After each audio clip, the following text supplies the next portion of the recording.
The wind in Montana doesn't blow through the pines. It rips through them. Caleb Thorne sat silently in the dark shadows of the log cabin, slowly rotating a coffee mug that had long since gone cold. 3 in the morning. The hour of wolves and men who cannot close their eyes. Outside, the snow was falling thickly, blurring the line between the sky and the ground. The wind howled through the window cracks like the sound of a Chinook transport helicopter making a crash landing.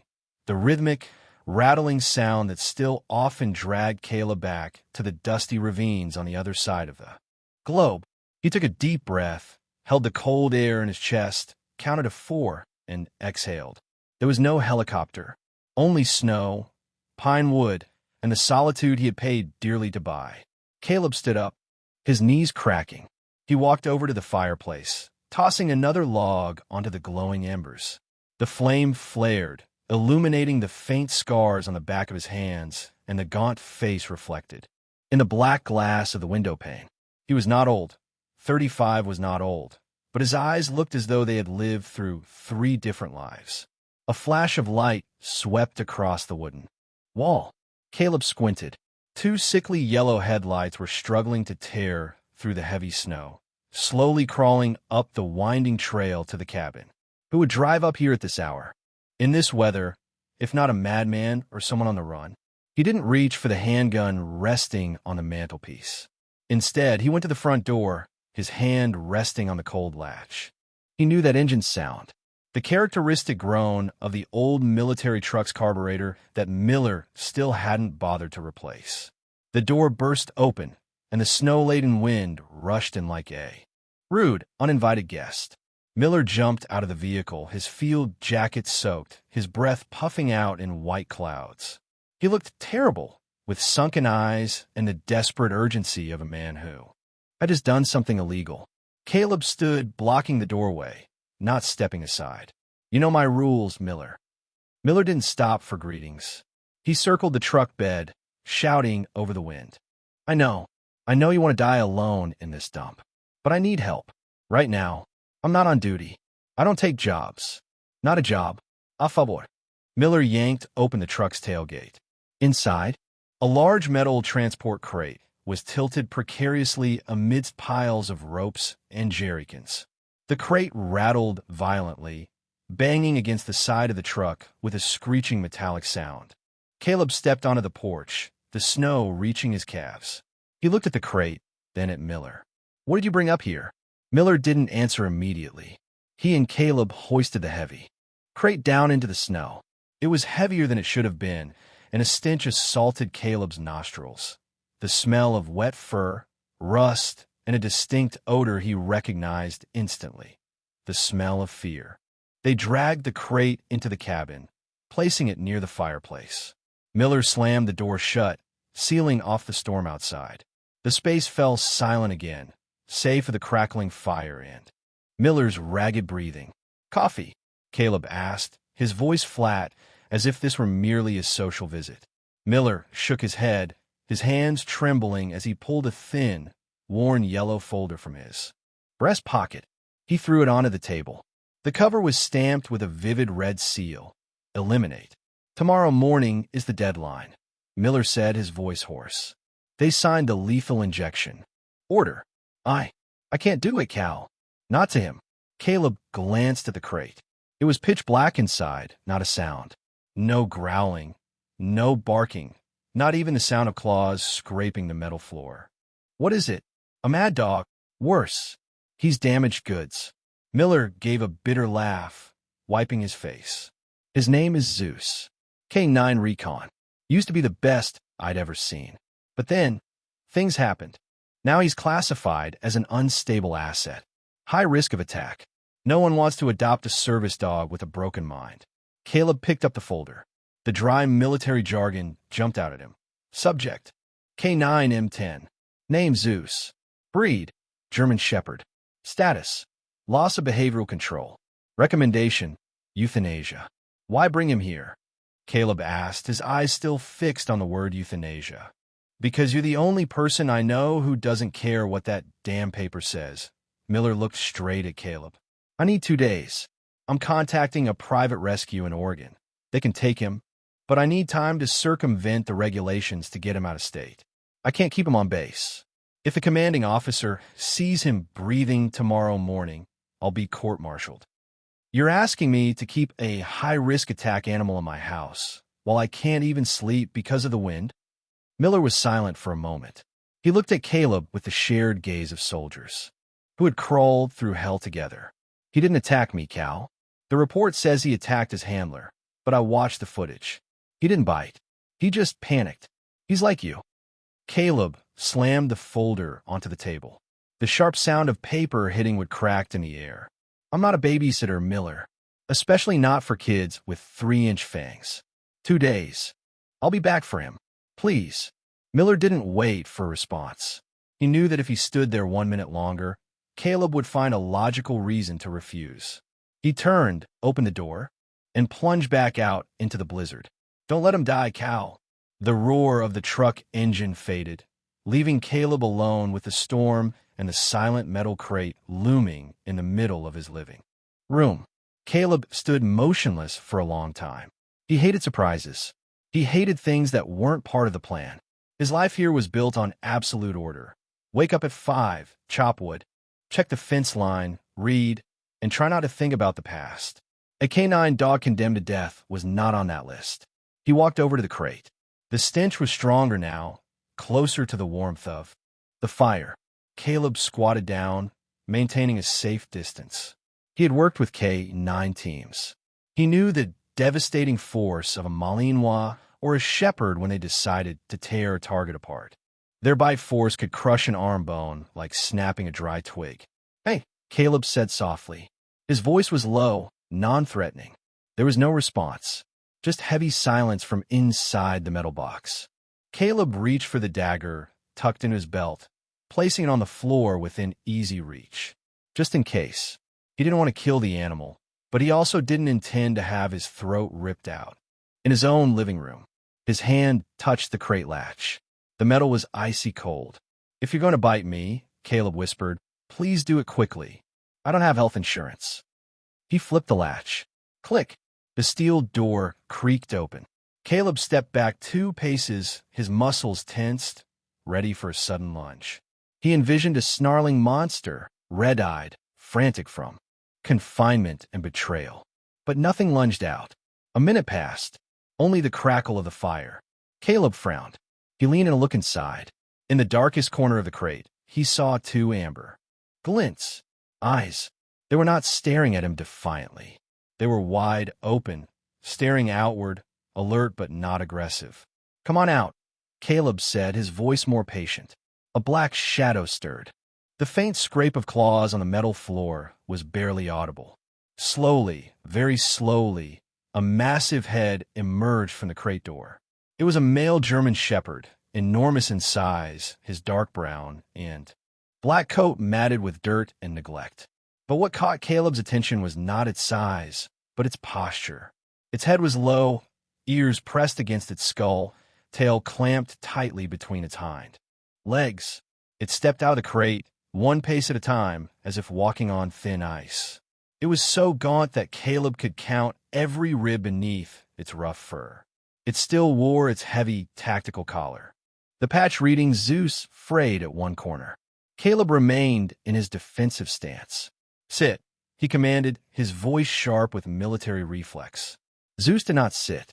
It didn't even seem to hear the command. Its amber eyes darted constantly around the room, from the fireplace to the window, finally settling on Caleb. It began to tremble, not the shivering of cold. Caleb knew the difference. Cold makes one shiver from the skin inward. Fear makes one shake from the bones out.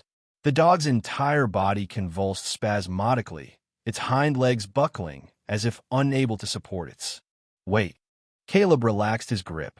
The dagger on the floor suddenly felt superfluous. This was not a weapon. This was a wreck. Are you okay, kid? Caleb asked, his voice softening. As soon as it heard the gentle tone, Zeus did something Caleb did not expect. It didn't back away, nor did it advance to sniff. It stumbled quickly toward him, nearly tripping. Caleb instinctively started to recoil. But he checked himself. Zeus advanced right up to his legs. It did not bite.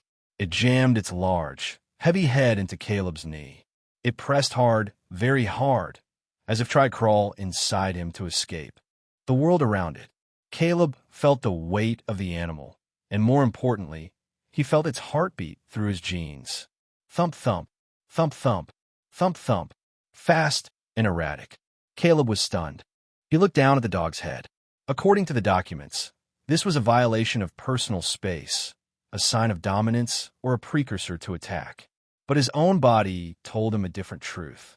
Zeus was not seeking dominance. It was seeking an anchor. It was looking for something solid while its world fell apart.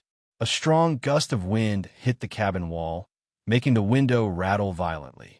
Zeus flinched, pressing tighter against Caleb's leg, a low whimper escaping its throat. Caleb closed his eyes. This feeling was too familiar. He recalled nights in the military hospital, waking up from a nightmare, drenched in sweat, clinging to the cold iron bed frame just to remind himself that he was still alive, that the ground under his feet had not yet exploded. He looked down at the dangerous dog trembling at his feet. He saw himself in that ragged coat. "All right," Caleb whispered. He slowly raised his hand. He didn't touch its head. That gesture was too threatening. He placed his large, calloused hand on Zeus's shoulder. He didn't stroke it. He just held it there, a steady pressure. "I'm here. I got you." Zeus looked up at him. In that moment, between the flickering firelight and the howling storm outside, a silent treaty was signed. No paperwork, no commands, just recognition between two survivors. Caleb knew Miller wouldn't find a place for Zeus in 2 days. He also knew that the eliminate order was still active. Tomorrow would be a battle with bureaucracy, with rules, and maybe even with the dog itself once the panic passed. But that was tomorrow's problem. Caleb sighed, feeling the warmth from the animal's body starting to seep through his clothes. He reached for the cold coffee mug, draining it in a single gulp as if it were hard liquor. "Tonight," Caleb said to the empty room, or perhaps to himself, "nobody dies." He sat down on the floor, leaning his back against the sofa. Zeus, after a moment's hesitation, lay down next to him, his head still resting on Caleb's thigh, his breathing gradually becoming more regular. Outside, the blizzard continued to bury the world in white, but inside the cabin, for the first time in years, Caleb Thorne no longer felt like the only one listening to the wind. 3 weeks passed since the night of the storm. Winter in Montana was like a stubborn guest, leaving reluctantly. The snow began to recede from the south-facing slopes, revealing patches of dark brown earth and decaying pine needles. The pine forest breathed again, the pungent scent of sap, mixing with the damp smell of young mud. Caleb stood on the porch, holding a worn handsaw. He was fixing the wooden fence that the snow had broken. 10 paces away, Zeus was lying prone on a patch of dry grass, his head resting on his front paws, his amber eyes never leaving Caleb for a second. Living with Zeus was like living with a 90-pound shadow. Caleb had realized the bug in this dog's operating system during the first week. It wasn't aggressive. It was obsessive. If Caleb went into the kitchen, Zeus followed, his nose touching his heel. If he went to the bathroom, Zeus wedged himself right at the door.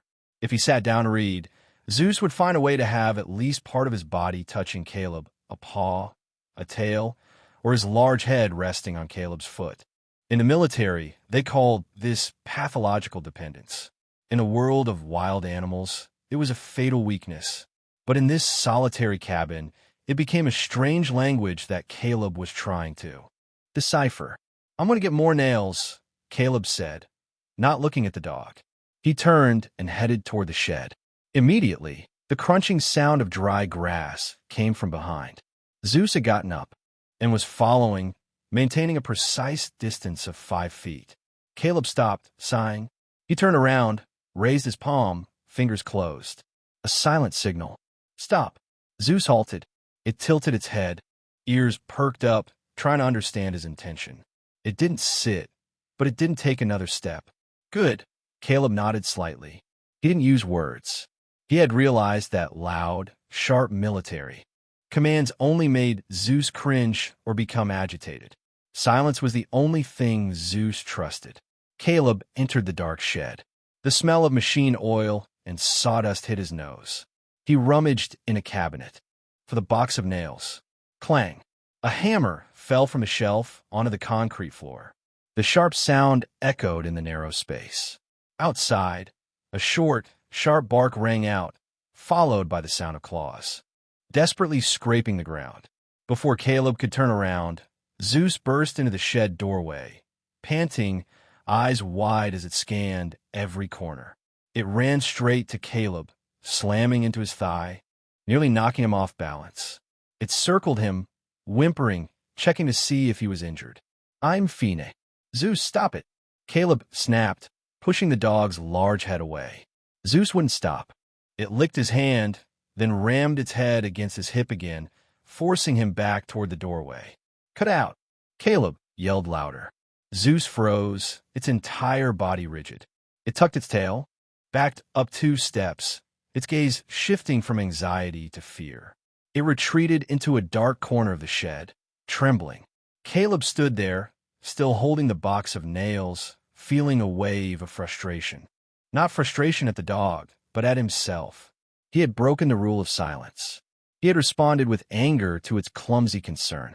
He put the nail box down and squatted on the cold concrete floor. He didn't call it over. He just sat there, breathing steadily, letting his heart rate slow down. 5 minutes passed. Zeus tentatively crept out of the shadows. It approached, hesitated, and then placed its cold, wet nose in Caleb's open palm. Caleb didn't withdraw his hand. He gently scratched behind its ear, where the fur was thickest. "I'm sorry," he murmured. "I hate loud noises." "Too. I get it." That afternoon, the Montana sky turned the color of lead. Dark, menacing clouds rolled in from the west, heavy and threatening. The air grew thick, charged with electricity. An early-season thunderstorm. Caleb was splitting firewood in the backyard. He swung the axe rhythmically, each chop a release of excess energy. Zeus lay nearby, but today he wasn't still. He paced back and forth, occasionally stopping to sniff the air, his hackles rising in intermittent waves. Caleb knew the sign. Atmosphere pressure was changing. Animals sensed it an hour before. "Humans." "Time to go inside, kid." Caleb plunged the axe into a log, wiping the sweat from his brow. But before they could step onto the porch, the sky was torn open. A blinding white bolt of lightning struck the distant hillside, immediately followed by a deafening explosion. Boom! That sound wasn't just thunder. To Caleb, it was the blast of an IED buried beneath the desert sand. It was a panic scream over the radio. It was the smell of burning flesh and dust filling his lungs. Caleb sank to his knees. The world around him tilted. The familiar ringing in his ears rushed in, drowning out all other sound. He wasn't in Montana anymore. He was face down on the hot asphalt in Kandahar, blood running into his eyes, desperately trying to find his rifle. "Withdraw. Damn it. Withdraw." Someone was yelling inside his head. Then a black shadow slammed into him. A powerful force struck Caleb's chest, knocking him backward. His back hit the hard ground. In a survival reflex, honed through thousands of hours of combat, Caleb's right hand scrabbled for the pistol tucked into his waistband, though it wasn't there. His left hand shot up, grabbing the throat of his attacker, preparing to crush the windpipe. But his hand met thick fur. Above him was an animal face, teeth bared, hot breath panting in his face. Zeus. He was standing over Caleb, front paws placed on either side of his shoulders, pinning him to the ground. He was growling, a deep, guttural sound from deep in his chest. "Get off!" Caleb screamed, panicked. He used all his strength to push him away. "Get away!" Zeus didn't budge. He was heavy as a rock. He lowered his head, close to Caleb's face. Caleb closed his eyes, bracing for the bite. The file had been right. High risk of attack. Unstable. He would tear Caleb's throat out. This was the end. Killed by the dog he had saved. Ironic. But the bite never came. Instead, Zeus slowly lowered his center of gravity. He flopped down, his full body weight pressing onto Caleb's chest and abdomen. He stretched his neck, placing his large head on Caleb's left shoulder, right next to his ear. He began to breathe. Deep, slow, heavy breaths. And then he started to whine. Not a threatening growl. It was a low, steady hum, like an engine running on low throttle. He ran a long, wet lick across Caleb's cheek, right over an old scar. Caleb lay still, his chest so heavy it was hard to breathe. But that very weight was what pulled him back. Zeus's weight was an anchor, pinning him to the real ground, preventing him from drifting back to that bloody desert. The pressure on his chest forced him to focus on breathing.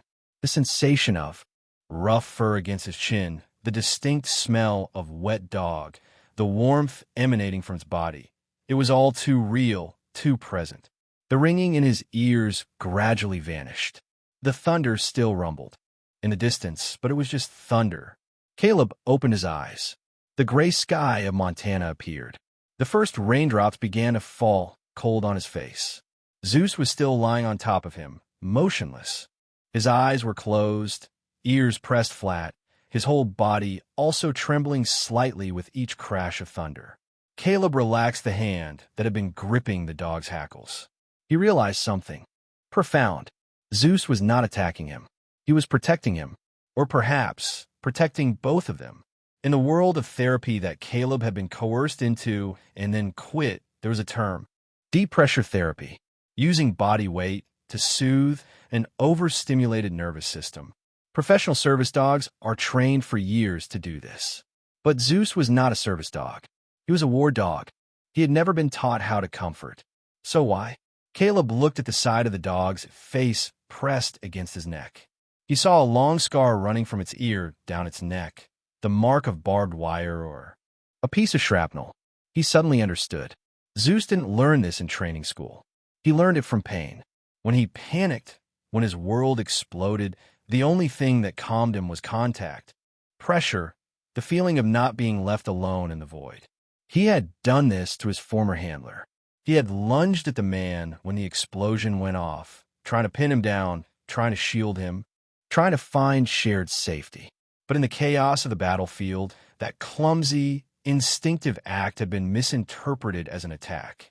They saw bared teeth. They saw the weight pressing down on the soldier, and they pulled the trigger of judgment. Attack superior. Eliminate. They were wrong. All of them were wrong. Caleb reached up, wrapping his arm around Zeus's neck. He hugged the dog, tightly, ignoring the mud, ignoring the rain that was starting to fall heavily. "It's all right, Zeus." His voice was hoarse, fractured. I get it, buddy." Zeus let out a long exhale, his weight pressing down even harder, as if he had just shed the burden of the whole world. He burrowed his head deeper into the crook of Caleb's neck, giving his earlobe another faint lick. They lay there in the yard, under the cold mountain rain, two old, scarred soldiers clinging to each other to avoid being swept away by the storms in their heads. Caleb knew that this moment changed everything. He was no longer just dog-sitting. He owed this dog a life, his own sanity. "Let's go inside," Caleb whispered after a long moment, "before we both freeze to death." He patted Zeus's side. The dog understood, slowly getting up, but staying right against him, ready to pin him down again if he showed any sign of staggering. Caleb sat up, wiping the rainwater from his face. He looked at Zeus, seeing him for the first time not through the lens of a military file, but through the lens of empathy. "You're not broken, Zeus," Caleb said, his voice firm. "You're just too human." He stood up, brushing the mud from his clothes. The thunderstorm hadn't passed, but the lightning was no longer frightening. He had a sentry by his side, a soldier who knew how to use his heart instead of just his fangs. Caleb walked toward the cabin door, pulling it wide open. He didn't need to give a command. Zeus walked in first, his tail giving a slight wag, then turned to look at Caleb, waiting. Caleb stepped inside, slamming the door behind him, locking the storm out. He went straight to the kitchen, grabbed Zeus's steel bowl, and filled it with food. Today, he deserved a feast. As Zeus lowered his head to eat, Caleb saw the eliminate file still sitting on the table. He picked it up and walked to the fireplace. He tossed the entire folder into the flames. The paper caught fire, curling up, the words dangerous and unstable darkening before turning to ash. Done, Caleb said. Zeus lifted his head from the bowl, his muzzle smeared with kibble. Looking at him curiously, Caleb smiled, a rare, genuine smile that eased the lines around his eyes. Eat up. We have work to do tomorrow. I'm going to teach you how to walk without stepping on my feet. Zeus wagged his tail, tapping it rhythmically on the wooden floor, then returned to his dinner. In the warm cabin, smelling of pine and coffee, silence was no longer emptiness. It was peace, a kind of peace built from broken pieces awkwardly, but perfectly fitted together. Summer arrived in Montana not with birdsong, but with the acrid smell of burning pine sap. The drought came early. This year, turning the dark green forests into giant matchboxes waiting for a spark. And the spark came. Caleb stood on the hilltop, looking at the thick column of black smoke rising from Bear Valley. The sky had turned a murky orange, the sun a pale, blood-red disk hanging in the air. The sheriff's truck was parked haphazardly at the bottom of the hill. Sheriff Miller, the old friend who had brought Zeus, stepped out, his face smudged with ash. "I need you, Cal," Miller said without preamble. "A group of 3 campers are trapped in Black Rock Canyon. Helicopters can't get in because the smoke is too thick. No ground rescue team knows that terrain better than you." Caleb looked down at Zeus, sitting next to his feet. The dog was heavier now, his coat sleek and shiny under the afternoon sun, but his eyes were fixed on the smoke column with visible anxiety. "Zeus comes with me," Caleb stated. Miller frowned. "Are you sure? Fire explosions. You know his file." "I know what I see, not what I read," Caleb retorted simply, opening the truck door. "He's the best guide you have right now." Black Rock Canyon was like an oven. The temperature rose with every step. The roar of the fire was like heavy rainfall, occasionally punctuated by the sharp crack of superheated old trees. Caleb wrapped a wet bandana around his face, his eyes stinging from the smoke. Zeus walked close beside him, head low, nose tracking the ground. He didn't bark, didn't whimper. His entire body was taut as a wire, but he didn't stop. The deeper they went into the canyon, the closer visibility dropped to zero. White smoke swirled, masking all landmarks. Caleb began to feel panic creeping into his chest. The sound of the fire sounded like machine gun fire. The heat on his face felt like the pressure of the explosion years ago. "Turn back," a voice whispered in Caleb's head. "You'll die here." Again. He froze, his feet rooted to the hot ash. His heart pounded in his chest. He looked around, disoriented. Where was the way out? Where was the way in? Everything was just a deadly gray blur. Suddenly, the leash in his hand tightened. Caleb looked down. Zeus was pulling hard, straining forward. He turned his head to look at Caleb, barking one short, sharp sound. It wasn't a panic bark. It was a command. "Let's go." His amber eyes pierced through the smoke, steady and alert. He didn't see the ghosts of the past like Caleb. He only smelled life. Zeus yanked the leash again, pulling Caleb out of his paralysis. "All right," Caleb whispered through the cloth. "Lead the way." They moved as one unit. Caleb trusted Zeus's nose implicitly. The dog led him through winding trails, avoiding hidden, smoldering fires, weaving around fallen trees. 15 minutes later, they found the group. 3 young people huddled under a cliff face, coughing uncontrollably, their faces blackened with soot. "Thank God," a girl sobbed as Caleb and the large dog emerged from the smoke. "Don't thank him yet," Caleb said, his voice raw. "We're not out of here." He turned on his radio. "Miller, I found them. Coordinates X-ray 4. Prepare for extraction at the North Canyon entrance." Miller's voice crackled through the radio, mixed with static. "Negative. The north side is compromised. Fires block that route. Wind shift, Cal. Do you read me? Wind shift. Evacuate immediately to the south. Abandon that sector. That's an order." Caleb looked south. A 10-foot wall of fire was raging, consuming the only remaining path. Their way back was cut off. "Caleb, respond. Retreat now." Miller's shout echoed in his ear. It overlapped with the commander's shout from years ago. Withdraw. Abandon Bravo team. Mission first. That day, Caleb had obeyed, and he had survived to carry the shame for the rest of his life. Caleb looked at the 3 trembling kids behind him. Then he looked down at Zeus. The dog was standing in front of them, baring his teeth at the flame, hackles raised. He was afraid. He was certainly afraid. His paws were shaking, but he was not backing up. Caleb reached into his breast pocket, pulling out the radio. Negative, he said into the mic, I don't read you. He turned the radio off, stuffing it back into his pocket. Where do we go now? A young man asked, his voice cracking with fear. Caleb looked at the firewall. He remembered the topographical map.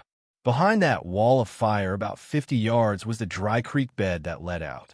It was the only escape. Through there, Caleb pointed at the flames. Are you insane? We don't have a choice, Caleb roared, overriding the roar of the fire. He turned to Zeus. He knelt down, cupping the dog's sooty face in his hands. Listen, Zeus, he said, looking deep into his eyes. You hate fire. I know, but I need you to trust me. Just this once. Zeus gave him a quick, wet lick on the nose. Then he turned toward the flames, lowering his center of gravity. Caleb stood up, releasing the leash. Run. The group dashed forward. As they neared the firewall, the heat was scorching. Caleb's eyebrows singed. Zeus barked loudly, a challenging bark, and then he dashed straight into the narrowest gap between 2 fiercely burning trees. He vanished into the orange inferno. Zeus! Caleb yelled. 1 second. 2 seconds. A bark rang out from the other side. Caleb plunged through, dragging the 3 others behind him. They crossed the sheet of fire. The heat suffocated his lungs. The flames licked at their clothes. Caleb felt his scalp burning. But then, cool air rushed in. They tumbled down the slope, landing in the dry creek bed full of mud and stagnant water. Caleb scrambled to his feet, rubbing his eyes. The 3 campers were coughing violently, but alive. And there, Zeus was standing on the creek bank, barking the all-clear. One side of his flank was scorched black, the smell of burnt fur filling the air. His front leg was limping, but his tail was still wagging hard, hitting the black tree trunk. That night, at the makeshift field triage station, Caleb sat on the ambulance steps, holding a bottle of water. Beside him, Zeus lay still, one side bandaged white. The vet said it was only superficial burns, but required rest. Miller walked over, placing a hand on Caleb's shoulder. He didn't mention Caleb turning off his radio. He simply handed him a brand new sheet of paper. The order to eliminate has been canceled, Miller said, and new service certification papers. He's officially yours, legally. Caleb took the paper, folded it, and tucked it into his jacket pocket, right next to the still-off radio. He leaned down, stroking Zeus's bandaged head. The dog opened his eyes, gave a soft whimper, and then nudged his head into Caleb's hand. They say bravery is the absence of fear. Caleb murmured to the dog, his low voice blending with the sound of night crickets. They were dead wrong, Zeus. You were scared stiff. I saw your legs shake. I saw you wanted to run. He paused, remembering the moment Zeus charged into the flames. True bravery, Caleb continued, is when you're so scared you almost piss your pants, but you decide to stay anyway. You charge into the fire because you know someone behind you needs you. You taught me that, kid. Zeus sighed, closed his eyes, completely trusting and at peace. Caleb looked up at the Montana night sky. The smoke had cleared enough to reveal shimmering stars. He no longer heard helicopters in his head. He only heard the steady breathing of his 4-legged companion. The world might have cast him aside, calling them broken, unstable. But tonight, in the aftermath of ash and darkness, they had proven that broken pieces, when put back together correctly, can reflect light more brilliantly than any. Perfection.